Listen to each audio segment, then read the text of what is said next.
E, cara, um dia eu li um negócio que me marcou muito e quando marca muito é porque a gente entende que tem uma verdade ali, a gente fala assim, putz, É. né, que dizia bem assim, ó, apesar de ser muito simples, eu acho que você vai entender a profundidade disso.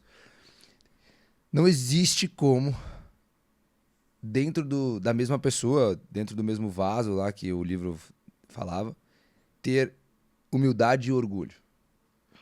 Ou você é orgulhoso, ou você é humilde. Não tem como você ser 1% humilde, É. 10% humilde. Ou você se esvazia do orgulho para a humildade habitar ali dentro, ou você é orgulhoso. Não tem como ser meio a meio. E tem uma frase que é muito clichê, que provavelmente você já deve ter escutado, que é o seguinte: o difícil não é ter sucesso, o difícil é você conseguir manter esse sucesso. E aí, quando a gente começou a gravar, essa era a primeira coisa que a gente perguntava para as pessoas. Cara, depois que você chegou, teve um resultado expressivo, qual que é o desafio de continuar e tal, tal, tal? Porque a gente queria responder essa pergunta. E olha que louco, cara. Você sabe o que dificulta esse processo? Quando a pessoa tá buscando um resultado acima da média, na maioria dos casos, ela tá 100% maleável. Pô, ela precisa aprender isso, ela aprende. Ela precisa fazer aquilo, ela faz também. Ela escuta o cara que tá ali e tal. Quando a pessoa, ela atinge o resultado, ela automaticamente se, na maioria dos casos, ela se deixa ser preenchida pelaquela falsa sensação de já ser autossuficiente. Do Sim. tipo assim, cara, agora eu já sou bom pra caramba. E aí esse acho que já sou bom pra caramba é quando o ferro esfria e a pessoa não aprende mais nada. Quando você para de aprender, quando você para de ouvir outras pessoas, é quando o seu resultado ele tem prazo de validade. E aí, quando a gente entendeu isso, a gente falou assim, cara, não importa, não importa o resultado que a gente vai alcançar. A ferramenta ela nunca vai ser mais importante que a obra. Porque a ferramenta ela tem prazo de validade, a obra não. Uhum. Então, quando você fala do que você fazia planos para si, aqui a gente fala, na analogia da Ford, a gente fala assim, pô, é o cara que está preocupado em se fortalecer como ferramenta e não a obra. Aham. Então, quando a pessoa está preocupada em contribuir com a obra, é que a gente entende que o processo está certo. Porque uma obra, um prédio de 20 andares, ela ajuda muito mais pessoas do que uma única ferramenta. Então, qual que é o nosso parâmetro aqui pra gente, pô, vamos investir em tal projeto, vamos realizar tal coisa? Tá, esse projeto vai me beneficiar ou vai beneficiar a obra? Vai me beneficiar como ferramenta ou vai beneficiar a obra, o canteiro de obra como um todo? E aí foi no dia que eu percebi que, cara, o lance da humildade é a base Total. pra qualquer resultado e pro tempo que esse resultado vai perdurar, cara. É. O que você falou do, né, de quando você tá nessa subida, né, de que o cara tá mais maleável, né? Uma coisa que é a mais pura verdade é ninguém tropeça numa montanha. As pessoas tropeçam em pedras, né? A montanha, ela nunca vai fazer você cair, mas pedrinhas vão fazer você cair. Os pequenos detalhes da vida, né? Os pequenos desvios da vida é onde a gente também tem que tomar muito cuidado, né? Na falta de humildade. Pequenos desvios, eles mudam totalmente destinos. Se você pegar um piloto de avião e ele tem que traçar a rota de voo dele, e ao invés de colocar a curva a 33 graus, ele colocar 34 graus, no Já é. mínimo, é Um grau um só, grau é só. meio. Mas o destino final É outro. vai ser totalmente Uau. diferente. Então, esses pequenos desvios, né, que a arrogância às vezes nos traz, né? Ah, eu sei o que eu estou fazendo. Eles podem mudar totalmente destinos, né? Pessoas que, às vezes, se você pegar um jovem que ele tem problema com bebida alcoólica, ele não caiu na garrafa de uísque. Ele começou a cair no só um gole. Uau. Experimenta, só um gole. O jovem que tem problema com drogas, teve uma overdose, e o problema dele não foi a overdose, foi experimenta isso aqui. Então, esses pequenos desvios da vida, eles podem transformar totalmente a nossa vida para um lado ruim. E é onde entra a falta de humildade, quando a gente já está lá no topo, a pedrinha que a gente tropeça. Então, por mais resultado que a gente alcance na vida, você lembrar de onde você saiu, lembrar de onde Deus te tirou, lembrar que por mais que eu tenha planos, eu não sou nada sem Deus. Mas você é um exemplo da pessoa que viveu os dois lados da moeda. Tanto a parte de não ter recursos abundantes, quanto hoje ter um recurso muito maior do que você já teve. Isso, de certa forma, traz, na maioria dos casos, um certo empoderamento, que é o que faz a pessoa achar que ela não precisa de mais ninguém, que ela pode fazer qualquer coisa e tudo mais. Como que você lida para que esse resultado ele não influencie no Norton como pessoa? E evite que o Norton tropece nesses detalhes que você fez, cara. Acho que o fato de eu nunca ter sonhado, que eu falei, eu nunca ter sonhado em ganhar dinheiro e não sei o quê, e comprar isso, comprar aquilo, pra mim ele... Não te impressiona? Ele virou, assim, dinheiro, ele é legal, mas eu entendo que ele é um instrumento para algo, né? O dinheiro, pra mim, ele serve para ajudar minha família, para ajudar causas sociais, porque senão eu vou só ficar tentando preencher o meu ego com ele, com coisas, enfim, que são legais, lógico, ter, mas eu tenho que entender que não é a função principal dele, não deve ser a função principal dele. E o fato de eu nunca ter me deslumbrado com isso de buscar, né? Porque eu entendo que a vida tudo é fase. Eu tô numa fase boa, mas eu não sei se daqui a pouco isso vai melhorar mais ainda, ou vai dar uma estabilizada, eu não sei. Mas eu sou muito pé no chão com essas coisas, acho que pelo fato de eu nunca ter... Nossa, um dia eu quero isso, eu acho que o lance de não se impressionar também ele é muito determinante, né? Porque quando você não se impressiona com alguma coisa, você consegue, né? E você sabe, eu acho que você tem um negócio, uma característica muito legal, que acho que pode contribuir aí, vai com a maioria dos jovens, pra gente não dizer 90%. Eu vivenciei um período na faculdade, cara, que eu tive contato com esses jovens e fui um desses jovens, então é conhecimento de causa mesmo. Quando você tá na faculdade, tu tá num ambiente desse assim, o sonho, o desejo, eu acho que nem é sonho, o desejo da maioria desses jovens é o quê?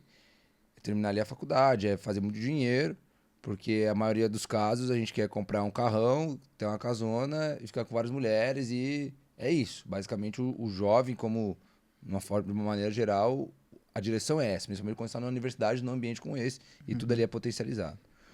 Hoje, basicamente, você teria as circunstâncias, vive as circunstâncias, as condições do que a maioria desses jovens gostaria de viver, que é ter uma vida financeira, que é ter um cara com conteúdo, ser relevante na internet, ter acesso a, sei lá, N mulheres e tudo mais, e você escolhe não usufruir disso. O que você acha que é a sua consciência, o porquê que você não vive isso que os jovens lá têm esse desejo de viver? O que te faz pensar diferente? O que eu vejo que falta hoje para muitos jovens... Isso que eu falei faz sentido, né? Total. O que eu vejo hoje, o que falta pro jovem, para essa geração, são referências.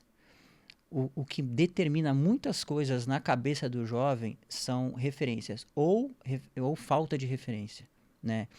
E eu, graças a Deus, eu tive referências boas nesse sentido na minha vida, né? Assim, na minha família, né? O meu pai, minha mãe, o casamento deles, né? A família deles. Tá. E eu tive amigos que sempre foram inspiração, referência para mim, né? Eu sou amigo de infância do Kaká, né? O Kaká é jogador. E que a gente teve com o mesmo professor de tênis, ele mora aqui pertinho. Tem que chamar, tá morando aqui, tem que chamar ele pra vir aqui. O Edmilson já fez a ponte pra gente lá, eu acho que ele viajou e tal.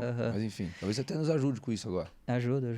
Eu sou padrinho do Kaká, de casamento, a gente é amigo desde criança. Então, assim, ele também foi ele foi um cara muito importante na minha vida, né? Ele sabe de tudo na minha vida. Eu tenho um livro, ele que fez o prefácio do meu livro, tudo. Então, assim, ele sempre foi um cara para mim referência fora de campo, não dentro de campo que todo mundo atleta, vê. Então, como pessoa, tudo que aconteceu na vida dele e como ele manteve sempre os mesmos princípios, os mesmos valores. Então, ele foi um cara que sempre pegou muito no meu pé, ele, a família dele, né? Então, eu acho muito importante você ter referências, né? Uma coisa que eu falo dos meus pais, os meus pais, eles foram as pessoas que mais me puxaram para baixo na vida, mas no bom sentido, né? Quando eu explico isso. que quando algo vai acontecendo na nossa vida, você vai ganhando um pouquinho de dinheiro, vai se destacando alguma coisa, e o seu pé ele começa a levantar, você começa já a tirar os pés do chão, é a hora que é muito importante as referências, ou sua família, quem for, você ter pessoas que te puxem para baixo, te firmem os pés no chão. Assim, não, calma, não é por aí. Então, o que mais a gente tem na vida são pessoas que, às vezes, elas querem, no teu sucesso, querer aproveitar com você e te tirar te tirar do chão, né? Aproveitar essa onda. E quanto mais coisas você vai conquistando, você vai tendo mais acesso àquilo que você sonha, aquilo que você quer, e menos não você vai ouvindo na vida. Isso é muito perigoso. Né? Tenham amigos que te falem não. Tenham amigos que te coloquem contra a parede, que questionem, né, muito você, princípios e todas as coisas. Porque de más companhias a gente está cheio, né? Mas pessoas que às vezes elas vão te colocar no chão, te falar a verdade, te colocar a situação real, são poucas. Né? Então eu acho isso muito importante. Graças a Deus eu tive na minha vida nisso, essas referências, que hoje eu vejo que as referências elas estão muito trocadas, né? Tanto no meio mídia, o que for, quem são referências hoje para a nossa geração, eu acho um pouco perigoso, sabe?